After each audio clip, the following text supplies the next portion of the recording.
I stood in Grandma Rose's empty kitchen, running my fingers along the worn countertop where she had taught me to bake when I was little. The house still smelled like her signature apple pie, though she'd been gone for 3 months now. Outside, the sold sign swayed in the autumn breeze.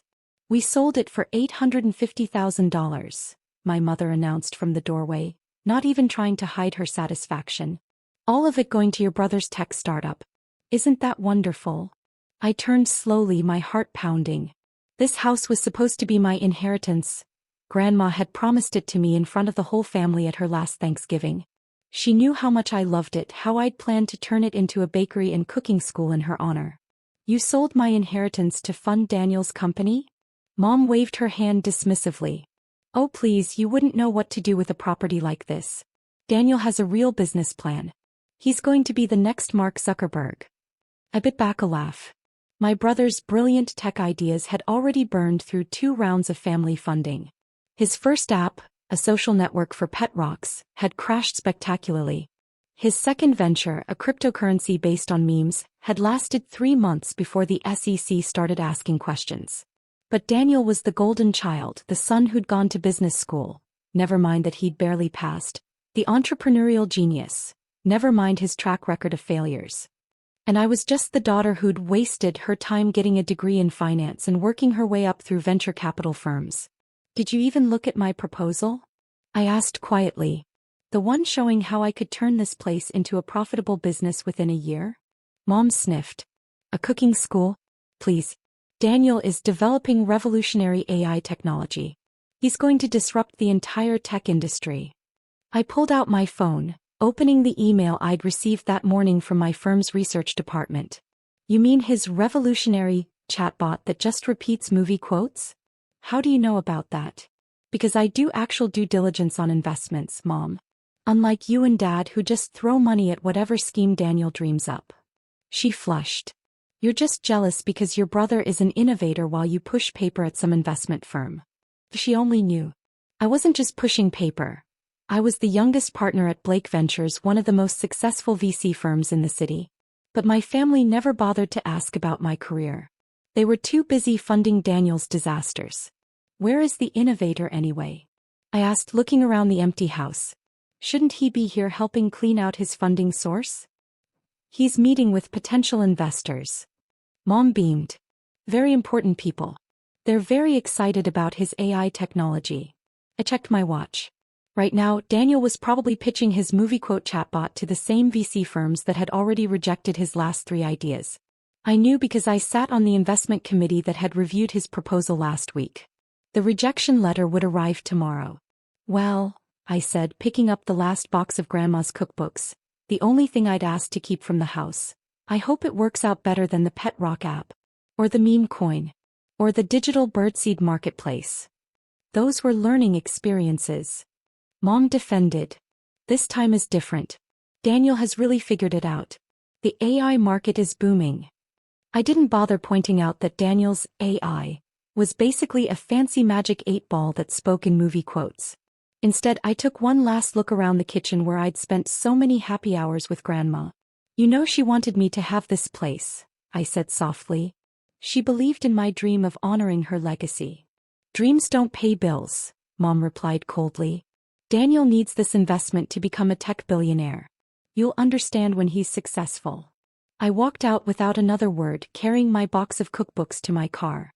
As I drove away, I thought about the other email I'd received that morning, the one from my contact at the Securities and Exchange Commission, warning me about potential irregularities in Daniel's company filings. My phone buzzed with a text from my assistant. "Your brother just left his investor meeting. They laughed him out of the room. Want me to start monitoring for bankruptcy filings?" I smiled grimly. "Yes. And tell our lawyers to be ready. I want to be first in line when the company goes up for auction."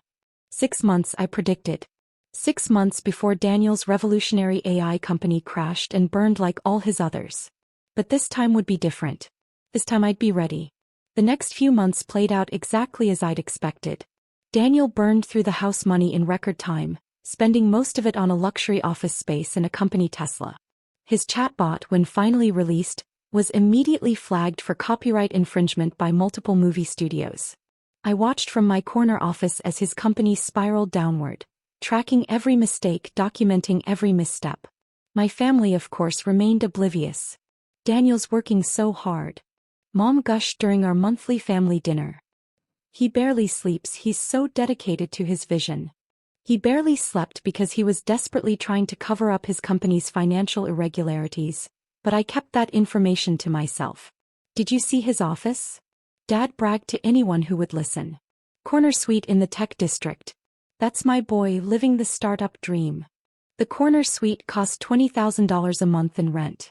Daniel had signed a 5-year lease with personal guarantees. Another mistake I carefully documented. Then came the day I'd been waiting for. My assistant rushed into my office, waving a legal notice. It's happening. Your brother's company just filed for Chapter 7 bankruptcy. Assets to be auctioned next week. I picked up my phone and dialed my lawyer. Time to put our plan into action. The SEC investigation isn't public yet, he warned. Are you sure about this? Absolutely, I replied, looking at the framed photo on my desk. Umi and Grandma Rose in her kitchen, covered in flour and laughing. Sometimes justice needs a little help. I spent the next week preparing. My team gathered every scrap of financial data, every questionable transaction, every piece of evidence showing how Daniel had mismanaged the company and its assets. The SEC investigation was still quiet, but it wouldn't stay that way for long. The night before the auction, Mom called in tears. It's terrible. Daniel's company. There must be some mistake. They're saying he has to sell everything.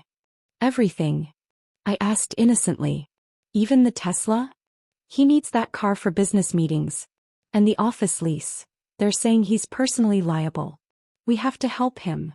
I thought about Grandma's house, sold out from under me to fund my brother's latest failure. Sorry, Mom. I'm all out of help. But you work in finance. Surely you know someone who could step in, buy the company. Oh, don't worry, I said, reviewing the auction paperwork on my desk. I'm sure someone will buy it. She didn't hear the smile in my voice. He never did. The bankruptcy auction was held in a sterile conference room at the downtown Marriott. I sat in the back, dressed down in jeans and a plain sweater, watching my brother pace nervously at the front of the room. Our parents sat in the first row, Mom dabbing at her eyes with a monogrammed handkerchief, Dad staring stonily ahead. Next up, the auctioneer announced, TechVision AI Solutions, including all intellectual property, equipment and office lease obligations. Opening bid at $100,000. The room was silent. My brother's face fell as no paddles were raised. $50,000? The auctioneer tried again. Still nothing. $25,000? My mother's sniffles grew louder. $10,000? Daniel was sweating now, pulling at his collar. He knew what would happen if no one bought the company. He'd be personally liable for all the debts, including that expensive office lease. $5,000? Surely this revolutionary AI technology is worth $5,000. I could practically hear my father's teeth grinding. $1,000? Finally I raised my paddle. $1. Every head in the room turned. Daniel's eyes widened as he recognized me. We have $1, the auctioneer said. Do I hear two? Silence. Going once. My mother half stood, recognition dawning on her face. Going twice. Wait. Daniel shouted. You can't sell to her. She's my sister. The auctioneer checked his papers. There's no conflict of interest noted in the bankruptcy filing. $1 going for the third and final time. Sold to the lady in the back. I stood up, straightening to my full height. I believe you have some paperwork for me to sign. You don't understand. Daniel was practically running toward me. The SEC is investigating. There are problems with the books. Oh, I understand perfectly, I replied calmly. I've been tracking those problems since day one. In fact, I pulled out my phone. I just texted my contact at the SEC. They'll be very interested in the documentation I've gathered. Our father appeared at Daniel's elbow. Documentation? What documentation? I smiled, opening my briefcase. Everything. Every misrepresented asset. Every fudged number. Every penny of Grandma's house money that went into personal expenses instead of actual business development. I've been building this file for 6 months. You were spying on me? Daniel's face was purple. No, I was doing due diligence. That's what actual business people do. We research, we verify, we investigate. We don't just throw away family homes on half-baked schemes. That house was an investment in Daniel's future. Mom protested. No, I corrected her. That house was my inheritance.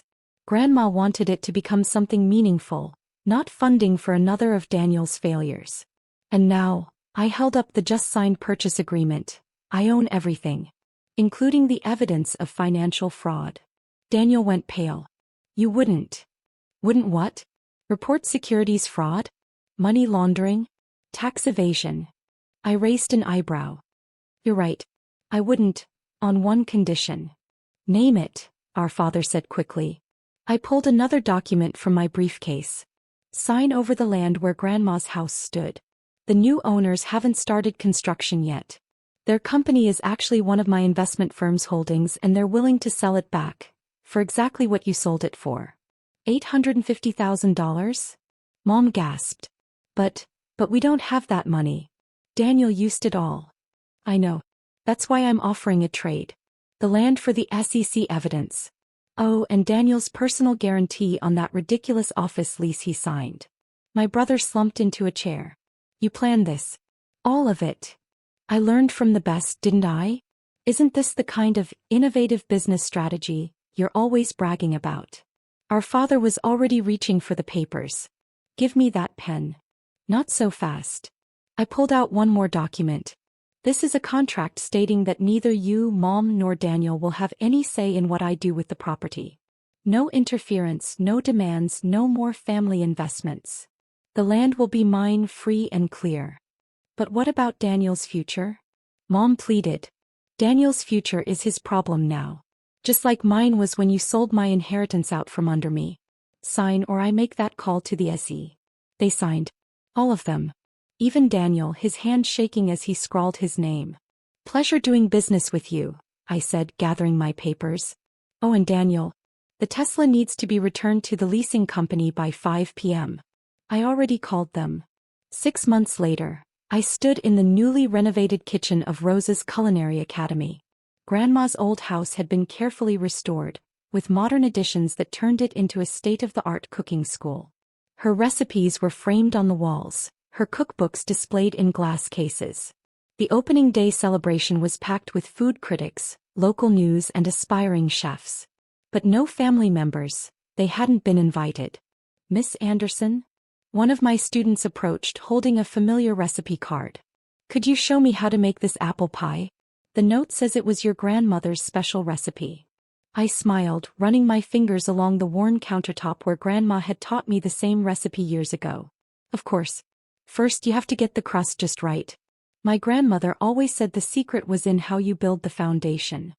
As I taught the class, I could almost smell Grandma's perfume mixing with the scent of baking apples. She would have loved this, seeing her kitchen full of life and learning again. My phone buzzed with a text from my assistant. Your brother is trying to raise money for a new startup. Something about NFTs for houseplants. Want me to warn the other VC firms? No need, I replied. He'll have to find his own funding this time. I'm too busy building something real. The local business journal did a feature on the cooking school the following week. The headline read, Tech Investor Turns Family Home into Successful Culinary Academy. I had them send copies to my parents and Daniel. They never responded, but I didn't expect them to. They were too busy trying to rebuild Daniel's reputation in the tech world, making excuses for his temporary setback. Meanwhile, I was teaching Grandma's recipes to a new generation, honoring her legacy the way she'd wanted. The way she trusted me to do. Sometimes, during quiet moments in the kitchen, I would look at the photo of us baking together, now hanging prominently in the entrance hall. We did it, Grandma, I'd whisper. We built something that will last. And somewhere I knew she was smiling. The following Christmas, a package arrived at the school. Inside was Grandma's old rolling pin wrapped in a note from my mother. I found this in the attic. She would have wanted you to have it. I added it to the display case, next to her cookbooks and recipe cards. Not as a sign of reconciliation, that bridge had been thoroughly burned, but as a reminder that sometimes the sweetest revenge is simply succeeding on your own terms. Daniel's NFT plant business failed 3 months later. He didn't ask me for money this time. He knew better. Instead, I heard through industry contacts that he'd taken a regular job at a tech support call center. Apparently, even movie quote chatbots need customer service representatives. As for me, I expanded the cooking school to 3 locations, each one profitable, each one carrying Grandma Rose's name. The waiting list for classes grew longer every month. Sometimes, when I'm teaching her apple pie recipe, I think about that day in the empty kitchen watching my inheritance being sold out from under me. It hurt then, but now I understand. Sometimes you have to lose something to build something better. Just like Grandma always said, the secret's in the foundation.